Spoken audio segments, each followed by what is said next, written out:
blindfold with stuff. Right. I know, right? I never like these ones either. We have Thank you about so much. 10 minutes to talk, not so much. at you, but with each other. Because what Gemma has said to me in terms of the new phase of this alternative A to Z of the nation is that the touring series of events which go from London to Shetland to Wales to all over the place will ideally both provoke and capture people's responses and new thoughts about what a poetics of place might be. So if you feel inclined to interrupt or contribute or to speak to the team member from Newcastle who is here with a handy small dictaphone, then we'll be very, very happy to hear your thoughts on these matters. In the meantime, we're going to have a conversation which we hope that in happy ways or less happy ways you'll interrupt. And the end result of this is not an end, but a sort of unfurling, both into a literal digital map where you'll be able to click on different bits of the British Isles and get a real representation of the diverse poetics of place. So not just individual poems, but all the sorts of thoughts that you might have or images you might tweet into us or whatever. And also just a regeneration of how people relate to their own sense of the stories and voices that crisscrosses in the places where they are local and where they migrate. Somebody contradict me now, please. Anthony, you look like you have a contradiction. No, not at all. Not yet. No, maybe. Yeah.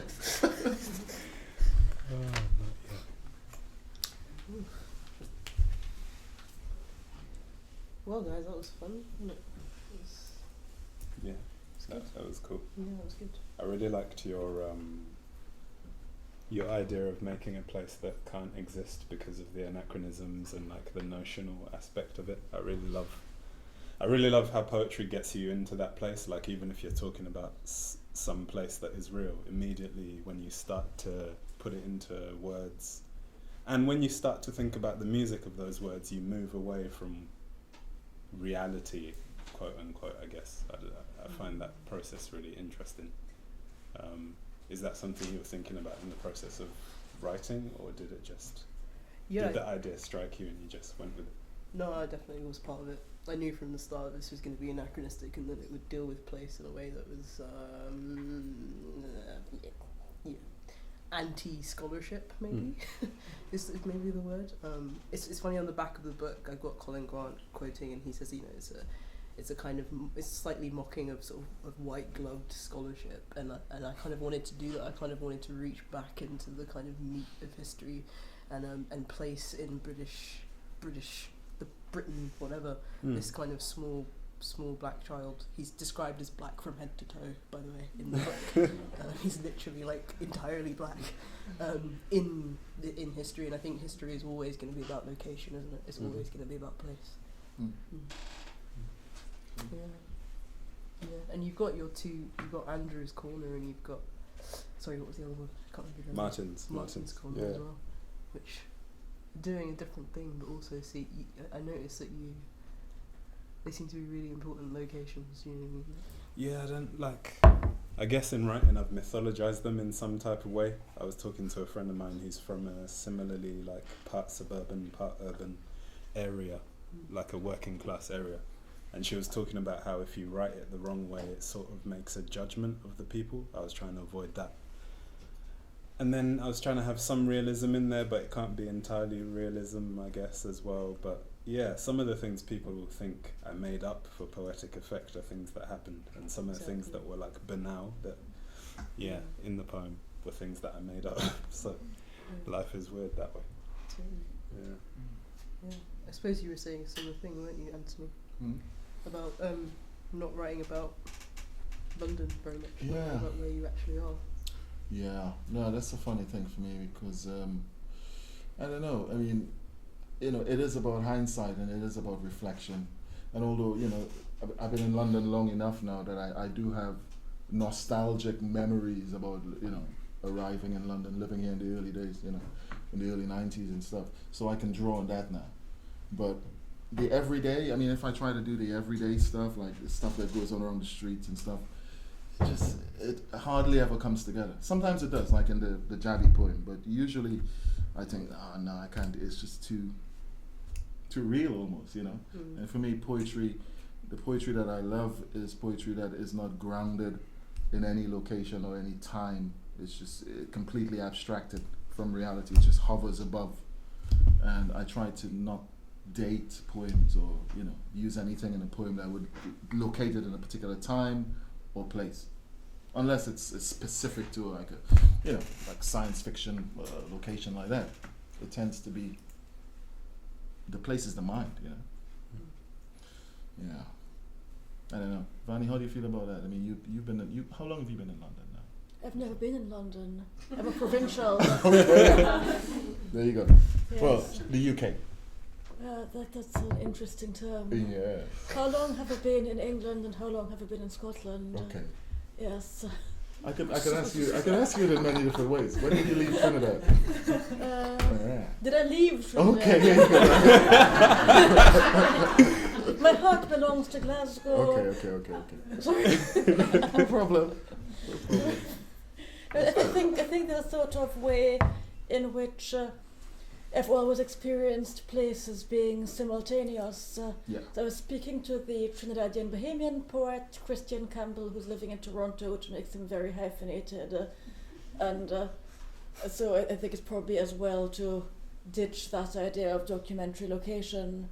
And we were both talking about when you look at the sand on the coastline of our various and respective islands, it is not like something unwritten, but we both looked at it and imagined many arrivals and bloody encounters and loving encounters.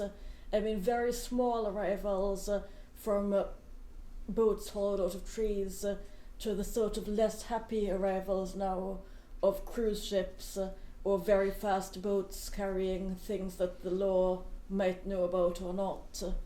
And so there's this peculiar way in which, growing up with an island consciousness, nothing's unwritten.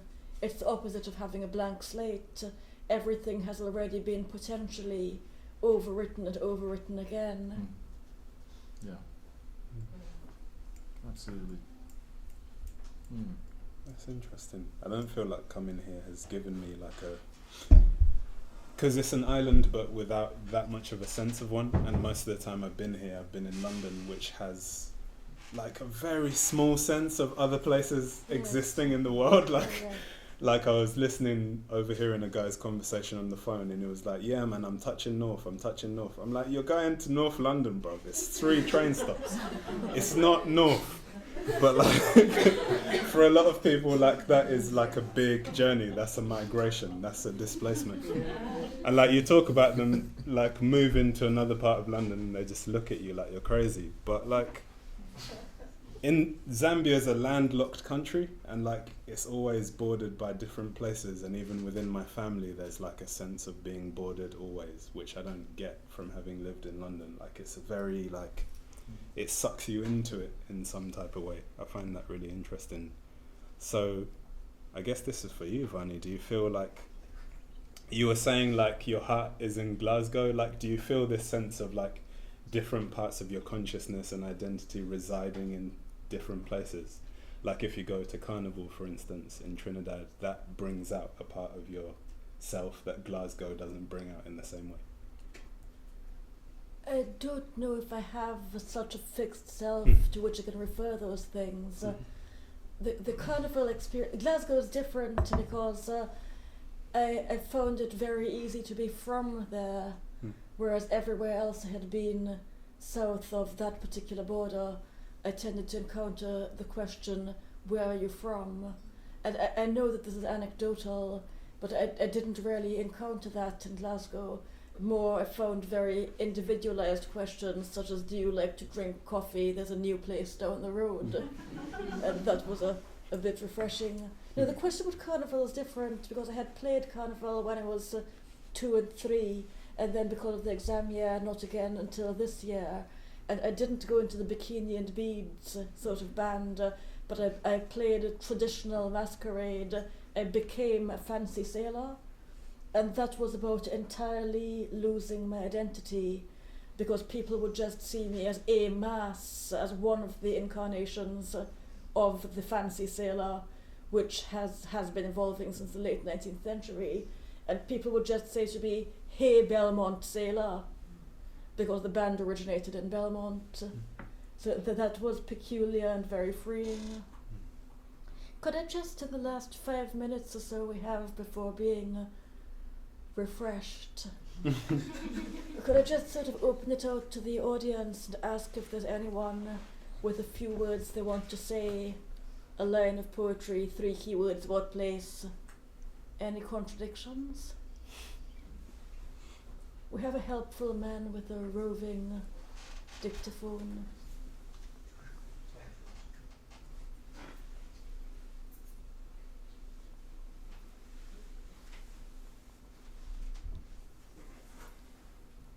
If only this were actually a seminar, I could say, I know that you, sitting there, have thought a lot about this.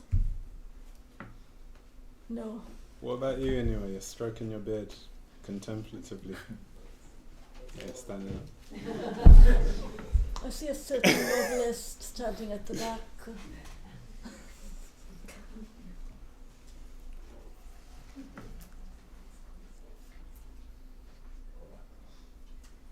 Yeah. You first, and then you. Where do you think you belong to now? And if not, where would you like to belong to? Who'd like to answer that? I think belonging is a strong word, man. You know, I don't feel I belong anywhere. I mean, I like being in certain places, you know, but I don't know if those places own me or if I own them, you know, because life is so, I don't know, transient, you know. Things are constantly evolving and changing, so the sense of belonging is too much of a strong word for me. I don't think I belong anywhere. I mean, I love Trinidad. I love London. I love Europe. I love the States. I love a lot of places, you know. So, and I feel comfortable in each of these spaces. So for me, at least, I don't feel like belonging is too strong a word. I don't know what the alternative would be. Places that you feel comfortable. I think for me, I've always taught that home is wherever you want to be. You know, I've always used that as my philosophy. Home is wherever you want to be. Wherever you really want to be, that's your home. You know, I don't attach home to this concept of, you know, where you're born and where you were raised. No, it's where you want to be. That's your home. That's where you feel. That's where you're home. You know. I know I'm kind of moving away, so I'll let kind of go for that. I love that we're doing this in a line. Yeah, belonging. The places I feel like I belong to are the places where I can go without saying, in a kind of way. Like when I went to South Africa, it was a very segregated place racially, but at the same time there was a sense in which I could walk down the street and disappear. That doesn't happen everywhere in this country. Like if I go to Grimsby, it's not that. I went to Lincolnshire, and like I was the blackest person for like a long distance. And I just asked this guy some directions, but because I was different, it was just like, what am I supposed to do here? Like a normal thing is happening, but this isn't normal, you're being here. So I don't know how to respond to this situation. So he just said nothing and carried on walking. Like I'd been speaking, it was weird. So anywhere where I can stop someone, ask for directions, and they'll just tell me in whatever language and feel comfortable with that is where I belong. Yeah, like I've definitely been asking myself that question because I realised that there is basically no country on earth, unless someone has an idea, where I'd fit in both racially. I'd be part of a racial minority, but also I could still be queer and out and not have too many problems there. I suppose South Africa might be one, like that, but you know what I mean? It's Cape Town kinda, but it's messed up. Exactly, it's still really, really messed up. I can't think of a place on earth where I could do that really. So I guess I belong in London and New York and places where I suppose you make small compromises, but ultimately, you know, it's better than maybe the alternatives. But that's a very literal answer. Yeah. I was thinking of a very non-literal answer, Yes, yeah. and I was thinking about the feeling of belonging as being something you don't really notice until it's gone, rather like what you were saying about poems, about relationships, you write them when you break up. And so if you actually belong in your family or belong in your city, you almost can take it for granted, like a creature that's swimming in its element.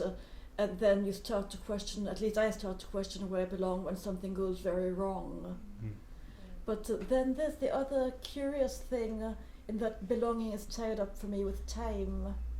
So there's a very fashionable way to be a writer, which is to migrate a lot, and there's nothing really wrong with it, but sometimes you wonder whether it's the same sort of literature with a something flavour, which is being produced for a particular kind of international market, and then whether there's a different sort of literature and a different belonging that happens if you can actually dig the same piece of garden every day for 5 years, or if you know what I mean, this happened to me with a friend in Norfolk, that he was buying feed for his chickens from the man who'd had a shop since the 1950s. And basically he had a picture of himself when the shop was new up on the wall, and he looked entirely unlike how he did now, because there's peculiar chicken-driven continuity to the whole place. So it isn't that different, that sort of durational belonging. Wouldn't the literature from that have some qualitative difference? But there's another question. No, please, just one more. I can't bear it when people don't say things. No, it was interesting. I actually was living in Port of Spain during Obama's first election, and it was a very interesting time to be there. And someone said something to me that Obama was kind of a different American, that he grew up in Hawaii and he was an island person, and so looking out from the island, both at kind of the continental US but also just at the world, that created perhaps a different perspective for him. And I was just wondering, both from the West Indies or to the continent, how your geographic perspective is shaped. I mean, you were already kind of alluding to this, but by kind of the cartographies of, you know, your life, but also spatially within the bounds of your country, but also how you look out onto the world from that place.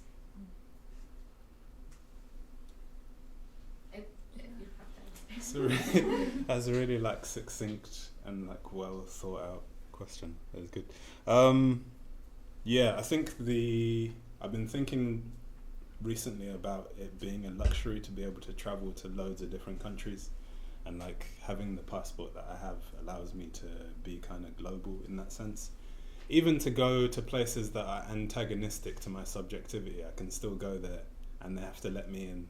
And there's something powerful about that, which I hadn't really experienced before, because I hadn't travelled much before 2010. In that time, I stayed in the UK in the same place, like that thing you were talking about, belonging to the same place. Yeah, and having that power to go to different places has opened up my perspective of the world, I think. I was a very London-centric person for a long time, except that I love the Northeast, where I first lived in the UK. So it was like Newcastle, London, that was my concept of the world, and Zambia, which I couldn't really remember. And now it's more like the world might be a place that I can explore. I could meet people from different places and they can tell me something different. And I think that changes the way in which I write, definitely.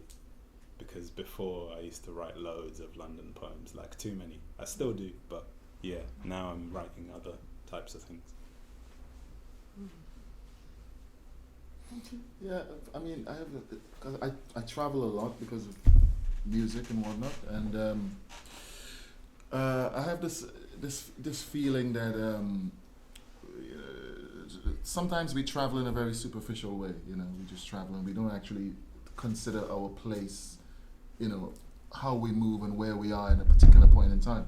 I have this thing on the album. I don't want to say the new album because I'm not promoting it, but I had this thing. I was in Berlin. I was sitting on a runway on a plane in Berlin, and just the usual shit. Just going to work, going to do some stuff in Berlin, going to do some whatever, and sitting on the airport, sitting in the plane and looking around, thinking, what am I doing here? I don't feel like I belong here. I mean, what am I doing? Why am I? In terms of belonging, I felt that I didn't belong in that space, but that I could occupy it. But I was an alien. I was an outsider. I was a Trinidadian who lived in the UK, who was in Berlin, and I have that feeling now. I kind of noticed that feeling. I kind of noticed the sort of being an alien in different places, in a way that I hadn't noticed a few years ago. But now I'm looking around, because I'm conscious of the monuments in different cities. I'm conscious of the remnants of colonialism and the benefits of the slave trade and how Europe is structured. I kind of notice these things now. I notice this was part of this is part of my history in a way. These monuments. So I have a kind of love-hate relationship with that process, with noticing myself as an alien in certain spaces. Yeah. It's funny though, isn't it? Because it's like when you travel on a British passport, maybe to to other countries and you're black, they're often a little bit surprised to see you. They're a bit like, oh hey, why do you have this? And I think that's a really interesting thing. I mean, that's what happened to me. You feel that? Can you That's just what explain what you're Wow. doing here, please? Yeah, In a way that I can understand. yeah, literally, kind of like whose passport is this, and where were you born? Oh. That literally happened to me Yeah? once. Yeah. Yeah, it Wow. really, really did. Like I was in Vietnam and I was still in Vietnam. Why not? I was in Vietnam and got to the immigration thing, and they were like, "Hey, cool." Like, give my passport, and they were like, "Lovely." Called somebody else over and was like, I don't speak Vietnamese, so they were like pointing at it, and they were like, "Oh, come over here," and then they like went with my passport, and they were kind of like. Like that, I think purely for entertainment's sake, and then gave it back to me, and then let me through. There was no like rigor there. It was just hilarity. You know what I mean? So that's what I mean. I think when you like go when you're supposedly an ambassador from Britain, you know what I mean, as we are when we travel, we're actually presenting a whole other Britain that doesn't really exist to all of these other countries. Yeah, that's a good point. Do you know what I mean? Yeah, I think that's a good point at which I'll give you two keywords and then we can open the drinks. And the two keywords are deeply unfashionable, and one of them would be communion and one of them would be commonwealth. So the thing that happens at communion is that people drink together and become one body, and the thing that happens in commonwealth is that people think that they speak one language, whether by force of history or force of education or just by inherited culture. And so we'll invite us all now to drink and speak together in our various languages and modes. Thank you so much for being here tonight.